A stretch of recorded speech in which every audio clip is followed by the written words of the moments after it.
Til máls tekur háttvirtur 6. þingmaður Reykjavíkurkjördæmis norður, Valgerður Bjarnadóttir.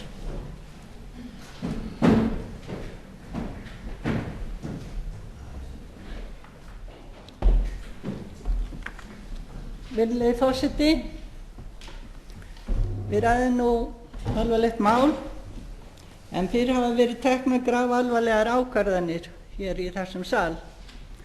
Það voru til dæmis alvarlegir hluti hér til umræðu daginn sem að neyðarlögin verið sett fyrir tveim árum, daginn sem að forsætisráðherrann ávarpaði þjóðina í sjónvarpi til að greina frá því að efnahagskerfið væri hrunið. Ég var þá í vinnunni á Landspítalanum og minnist ótta sem greip okkur hjá okkur fullorðnu fólkinu og andrúmsloftinu næstu dag og eftir. Ég tel ákvörðunin Icesave-málið einnig hafi verið grafalvarlega, þó hún hafi ekki náð fram að ganga. Bæði þessi tilvik óneitanlega tengd því sem við ræðum nú. Virðulegi forseti, 63 Íslendingar geta breytt lögum með samþykki forsetans eða þjóðarinnar. Þessi 63 eru alþingismenn.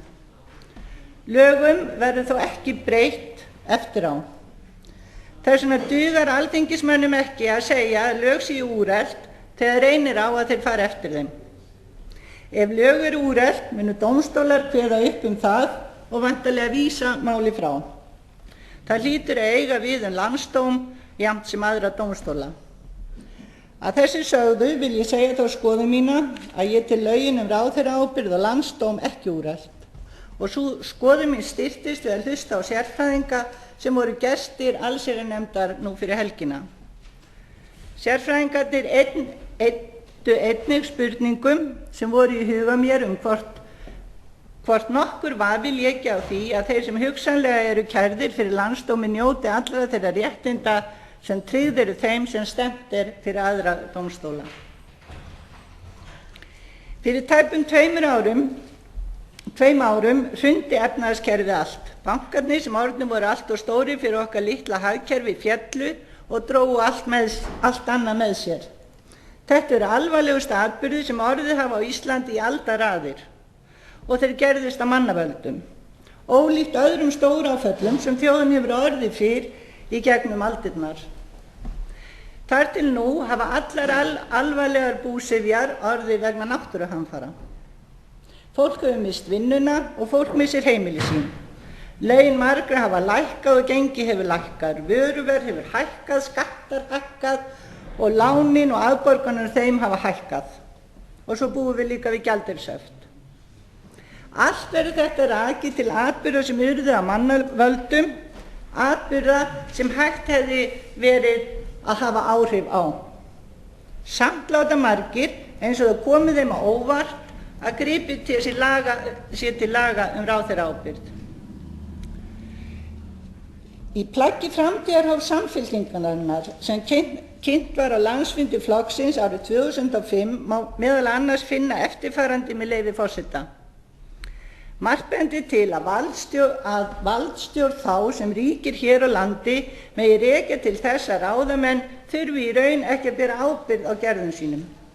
Innan gildandi kerfi væri hægt að lagfæra þessa hluti að einhverju leyti með því að gera lög ráðherraábyrgð skýr og með frekara eftirlitshlutverki Alþingis, tilvitnun lýkur. Þann 11. maí síðastliðinn ræddum við hér á þingi tillögu sem 6 háttvirtir þingmenn Sjálfstæðisflokksins fluttu. Tillagan var breyting á lögum fjárreiður ríkisins. Í þeirri tillögu segir meðal annars með leyfi forseta. Ráðherra ber fjárhagslega ábyrgð á ráðuneyti sínu og með það ábyrgð skal fara samkvæmt lögum nr. 4/1963 ráðherraábyrgð.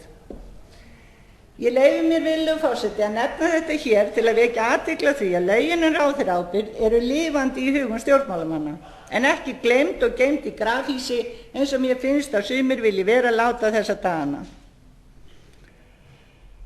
Virðulegi forseti, vissulega ákvörðunin erfið og mjög óskemmtileg, svo vægt sé til orða tekið.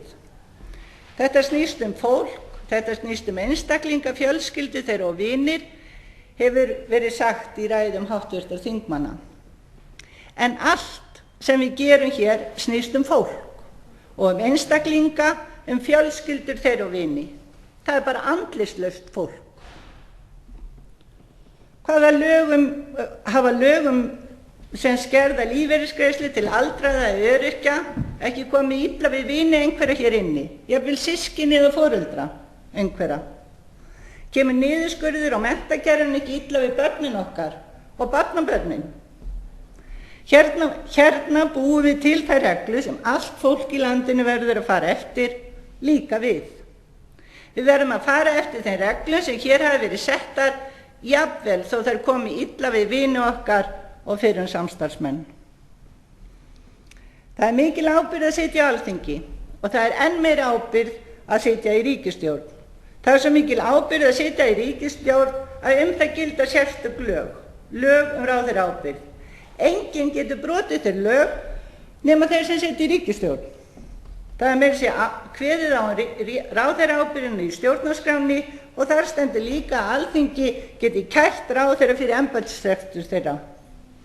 Það er nefnilega ekki bara upphæð bílstjóra og langur vinnudagur sem fylgir ráðherradómi. Það fylgir honum líka hin mesta ábyrgð. Ýmis rök eru færð fyrir því að ekki ber að kæra það ráðherra sem tillögurnar fjalla Sumir segja að 3 af 4 hafi axlað hina pólitísku ábyrgð með því að draga sig í hlé frá stjórnmálum. Dugar þá skipstjóri sem siglir skipi í strand að hætta á sjónum? Er hann þá laus allra mála? Aðrir segja að fólkinu sé nær refsing í því að kæran hafi komið fram. Ég spyr, er kæran þá dómur?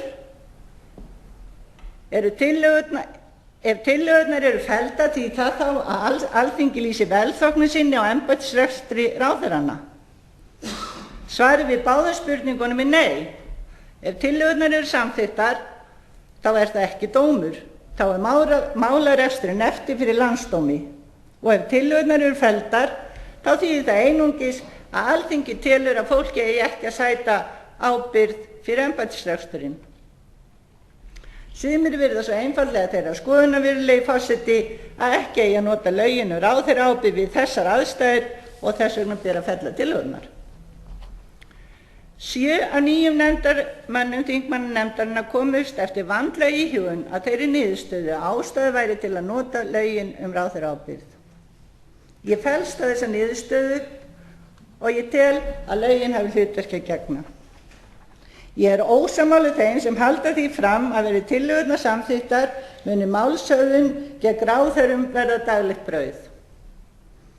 Ég tel þvert á móti að verði tillögurnar samþykktar muni það hafa áhrif til hins betra á þau sem nú og í framtíðinni munu gegna ráðherrastörfum. Virðulegi forseti, það er sannarlega rétt að ríkisstjórnin Sjálfstæðisflokks og Framsóknarflokks bera ábyrgð á hinni alræmdu einkavæðingu bankanna og glórulausri hagstjórn til margra ára. Það er líka rétt að Seðlabankinn brást eftirlitshlutverki sínu og hið sama á við fjármálaeftirlitið. Allt átti þetta sinn þátt í hvernig fór. Það er hins vegar önnur umræða en sú sem snýr að þeim þingsályktunartillögum sem við fjöllum nú